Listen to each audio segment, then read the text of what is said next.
Hello and welcome to ILTV's Evening Update. I'm Aaron Porras here with the latest news from Israel.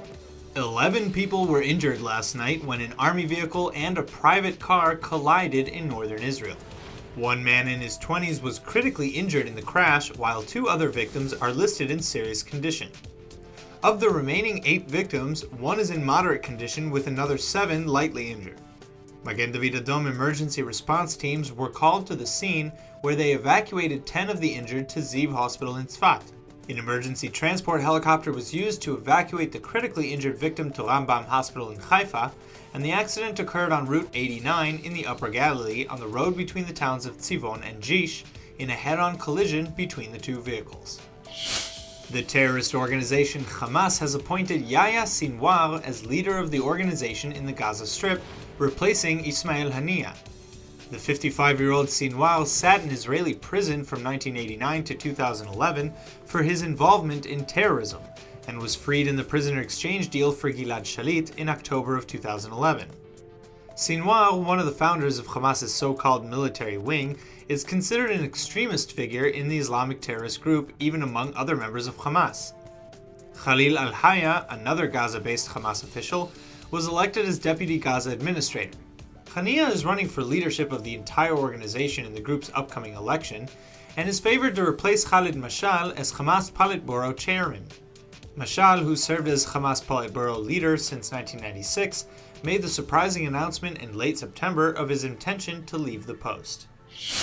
Using a camera surveillance operation set up in Beit El, IDF units succeeded in tracking down a ring of gun shooting and rock throwing terrorists who had been attacking Israeli vehicles in the area on an almost daily basis. The IDF troops hunted down 2 of the terrorists from the West Bank village of Rantis, who had escaped deep into Palestinian Authority territory, where they were arrested. No injuries were reported among the soldiers who took part in the operation. According to the army, the interrogation of the 2 suspects, Ahmed Nadaf and Mohammed Havasa, revealed that they were involved in a shooting attack, a botched attempt to carry out an additional shooting attack, and were responsible for hurling Molotov cocktails and stones at Israeli cars. According to a senior IDF official, there were a total of 89 shooting attacks in the West Bank in 2016. Yet another of Hamas's terror tunnels has collapsed, killing a 22-year-old member of its military wing in the rubble. Both Hamas and the Gazan Health Ministry confirmed the death of Ahmad's shahada, making him the second supposedly accidental death since the beginning of 2017. Shahada is one of at least 24 Hamas members to die in tunnel collapses since last year. Hamas, the internationally recognized terror organization in charge of the Gaza Strip, has been for a long time diverting large sums of foreign aid money and much of its physical labor forces to rebuilding their network of terror and smuggling tunnels. Many of the tunnels already dug have been destroyed by both Egypt and Israel, who together form the blockade around the coastal enclave. While Israel rarely takes credit for causing tunnel collapses, there has been talk as early as 2014, shortly after the Israel-Gaza war, of Israeli technology specifically conceived for the detection and elimination of the underground threat.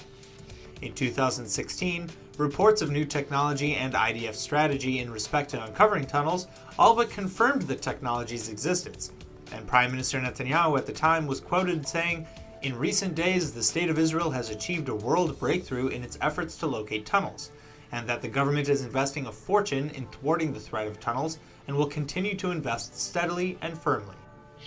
UN Secretary General Antonio Guterres has reportedly spoken with MK Tzipi Livni of the Zionist Union and offered her the post of Undersecretary General.